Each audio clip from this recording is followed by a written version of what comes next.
आशा करता हूं आप सब बहुत अच्छे होंगे। मेरा नाम है सिद्धांत अग्निहोत्री। स्टडी ग्लोस पे आपका बहुत बहुत स्वागत है। दोस्तों, रशिया और पाकिस्तान इन्होंने एक डील साइन की है। लॉन्ग स्टैंडिंग इंडस्ट्रियल टाइज इन्होंने वापस बढ़ाए हैं। बात करेंगे दोस्तों जियो पॉलिटिक्स के किंग आचार्य चाणक्य 600 के करीब वर्सेस 600-700 के करीब वर्सेस एक एक लेक्चर 2-2.5 घंटे का 30 घंटे प्लस 300 रुपए का कोर्स नीति 70 कूपन कोड यूज करें। डिस्क्रिप्शन कमेंट बॉक्स में लिंक है। कल तक ऑफर है ये सारी चीजें dark psychology, personality development, relationship management, output, सब आचार्य चाणक्य ने सब कुछ बताया है। तो दोस्तों देखिए, भारत के लिए अच्छी खबर तो नहीं है। Pakistan is on sale. आप ये मान के चलिए, Pakistan is literally on sale. Operation Sindoor के बाद पाकिस्तान घबरा गया है। वो पूरी दुनिया से टाए। ये पता है क्या होगा, जैसे जो सांप अपनी पूंछ खाता है ना, कुछ ऐसे ही लूप में फंस जाएगा पाकिस्तान। आप उधर अमेरिका से भी जो है वो फेवर ले रहे हो, इधर रशिया चाइना से भी फेवर ले रहे हो। ईरान तुमसे खफा बैठा हुआ है। ईरान तो देखिए, ईरान और पाकिस्तान के रिलेशन बहुत खराब हो जाएंगे, जो अभी काफी अच्छे हुए थे, क्योंकि पाकिस्तान ने झूठी उम्मीदें दी थी जो इन सबको दे रहा है। अब दोस्तों ये क्या है, पहले हम देखते हैं कि इन्होंने कहा कि देखिए, हम जो है पाकिस्तान स्टील मिल PSM, जो कि पिछले 40-50 सालों में ठप्प पड़ी है, उसको जो है वो हम रिवाइव करेंगे। और ये एक रीफॉर्मेशन होगा हमारे लॉन्ग स्टैंडिंग इंडस्ट्रियल पार्टनरशिप का। लंबे समय से जो इंडस्ट्रियल पार्टनरशिप जो रुकी हुई है, उसको हम शुरू करेंगे।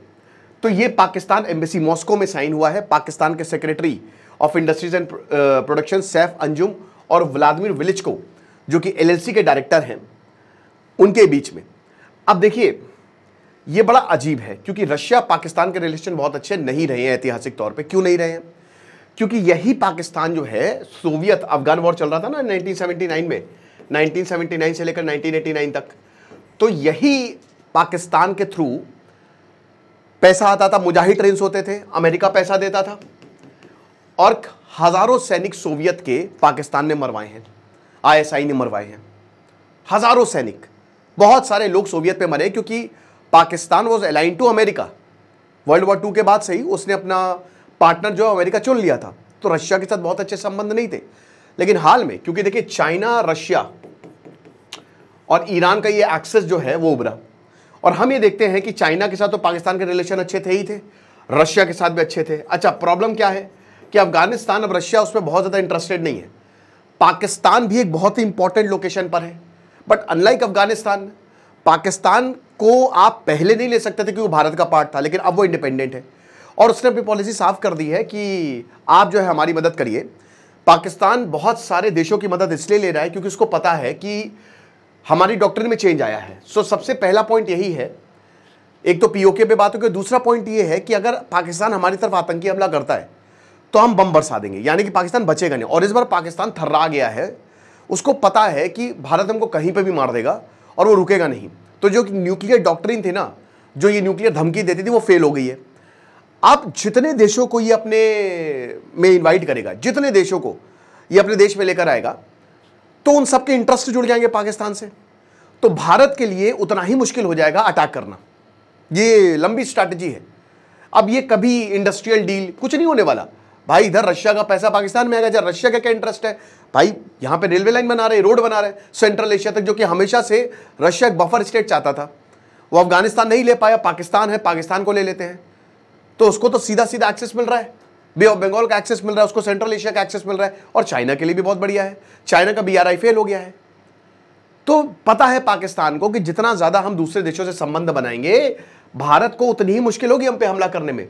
और अभी देखिए, एक खबर आई है ना कि कई बार मैंने बताया भी, 2-3 दिन से मैं लगातार आपको बता रहा हूं कि नेपाल से हमला हो सकता है। बांग्लादेश में जो है वो पाकिस्तान एक्टिव, ISI एक्टिव हो गई है।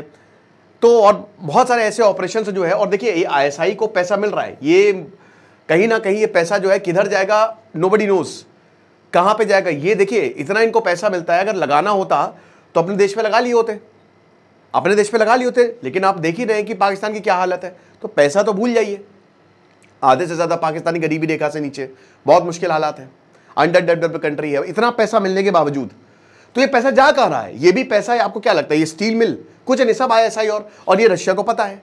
लेकिन कोई बात नहीं, आप हमको अपनी टेरिटरी दो, हम आपको पैसा देंगे। चाइना का भी यही रहता है कि पैसा दे दे के तुमको कर्ज दे दे के मार डालेंगे, और उसके बाद तुम्हारा टेरिटरी जो है वो हम ले लेंगे। और जाहिर सी बात है, इसमें चाइना का रोल रहा होगा। इस तरीके की इंडस्ट्रियल पार्टनरशिप जो है वो कम देखने को मिलती है। ये चीज़ है। इमरान खान ने रशिया को ओपनली सपोर्ट किया था, जो यूक्रेन वॉर हुआ था उससे अमेरिका काफ़ी खफा भी था। इमरान खान रशिया ही चले गए थे, आपको पता है। और उसके बाद चीज़ें हटी, फिर अभी शहबाज शरीफ सरकार वो प्रो अमेरिका है। लेकिन देखिए अभी भी दुनिया का बाप अमेरिका है और इस तरीके की हरकतें डेफिनेटली अमेरिका नहीं पसंद करेगा। ये नॉन अलाइंड रहने की कोशिश कर रहा है, लेकिन ये एक आतंकी देश है।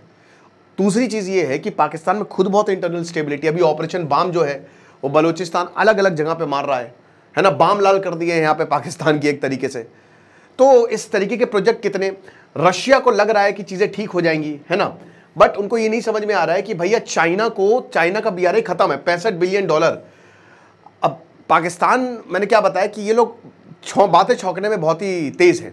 ये बहुत आपको हसीन सपने दिखाएंगे। ऐसे इन्होंने नवाज शरीफ को भी दिखाए थे 1999 में कि कश्मीर हमारा हो जाएगा, ये कर देंगे, कारगिल चढ़ाई कर दो, और बहुत बेइज्जती हुई थी, नवाज शरीफ को अपना घर छोड़ के भागना पड़ा था। ठीक है, तो यही चीज़ ये भी यहाँ पे, मतलब दूसरे देशों में ये हो जाएगा वो हो जाएगा, बट इनको पता नहीं कि बलूचिस्तान कितना ज़्यादा एक्टिव है इस रीजन में।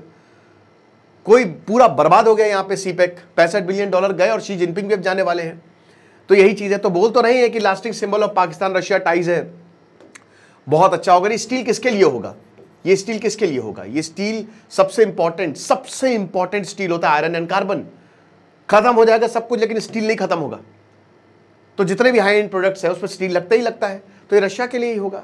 ओके, लेकिन मेन ये है रोड और रेल कनेक्टिविटी को बढ़ाएगा, है ना, रोड और रेल कनेक्टिविटी को। ये सेंट्रल एशिया तक सिल्क रोड, भाई चाइना ने रिवाइव करने की कोशिश की, पाकिस्तान के थ्रू नहीं हो पाया। इधर ये करने की कोशिश कर रहे, नहीं हो पाएगी भाई, वो खाली इंडिया कर सकता है, सिर्फ इंडिया कर सकता है, मैं आपको ये भी बता दूं।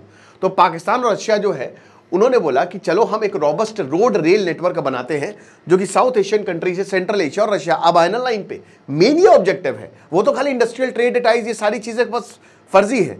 तो इन्होंने, जो अब्दुल अलीम खान है और जो रशियन डिप्टी मिनिस्टर हैं, उन्होंने बोला कि चलो, जो SCO अभी मीटिंग हुई थी उसमें साइडलाइंस में मिले और बोला कि इंफ्रास्ट्रक्चर को एक्सेलरेट करते हैं, इस रीजन में हम ट्रेड और इकोनॉमिक इंटीग्रेशन करेंगे तो बहुत अच्छा होगा, राइट। अब उसके बाद ये जो इनिशिएटिव है बता रहे कि ये पाकिस्तान को ट्रांसफॉर्म कर देगा, ये सब बकवास है, ये कुछ नहीं हो पाई। ऐसे बहुत सारे एग्रीमेंट आए गए, वो पेपर फाड़ के वो सब कुछ नहीं हो पाया, बल्कि पाकिस्तान और बर्बाद होता गया है, क्योंकि ये समझ ही नहीं पा रहे हैं। ये ना ज्योग्राफी, यहाँ की ना पॉलिटिक्स को समझ पा रहे हैं, ना यहाँ की ज्योग्राफी को समझ पा रहे हैं। कॉरिडोर्स और लॉजिस्टिकल रूट्स की बात करते हैं कि रशिया और सेंट्रल एशिया तक जाएगी, और हम क्या है अपने ट्रांसपोर्ट को डिजिटाइज कर रहे हैं, मैंडेटरी ई टैगिंग है, बैरियर फ्री मोटरवेज है, CCTV सर्वेलांस है, ये सारी चीज़ें जो हम दे रहे हैं। रिफॉर्मेशन हो रहा है पाकिस्तान का, कुछ नहीं हो रहा है, खाली बस बोलने की बात है। मैंने बताया ना कि मस्त ये आपको प्रेजेंटेशन देंगे और आपको लपेटे में ले लेंगे। ठीक है, उज्बेकिस्तान, अफगानिस्तान, पाकिस्तान, ये भाई इंफॉर्मेशन वॉरफेयर में बहुत आगे हैं, ये मैंने आपको बताया। ठीक है ना, इस चीज़ में ये काफ़ी ज़्यादा ये इनको पाकिस्तानी को पकड़ है। तो उज्बेकिस्तान, अफगानिस्तान, पाकिस्तान का एक रेल प्रोजेक्ट जो है, 1 महीने पहले ये एग्री हुए थे कि काम करेंगे। ओके, तो इस तरीके का पूरा ये सेंट्रल एशिया को जो है वो कनेक्ट करेगी। तो कितना हो जाएगा ठीक है, लेकिन देखिए भारत को अगर ऐसा कुछ होता है तो भारत को भी देखना पड़ेगा, क्योंकि भारत के लिए सबसे बड़ी चिंता ये है कि जब तक पाकिस्तान की आर्मी रहेगी तब तक आतंकवादी रहेंगे। उनको कैसे टैकल किया जाए, उनको कैसे कंट्रोल किया जाए। तो कहीं ना कहीं भारत, अगर ऐसा होता भी है तो अगर कोई कार्रवाई करनी भी पड़े तो भारत को हिचकिचाना नहीं चाहिए। हम दूसरे देश की जिम्मेदारी नहीं लेंगे। ये लेक्चर था, आई होप आप समझे होंगे। बाकी डिस्क्रिप्शन कमेंट बॉक्स में चाणक्य नीति का लिंक दिया है, जरूर अवेल करें। खुश रहिए, पढ़ते रहिए। जैसे सिद्धांत अग्निहोत्री, साइनिंग ऑफ।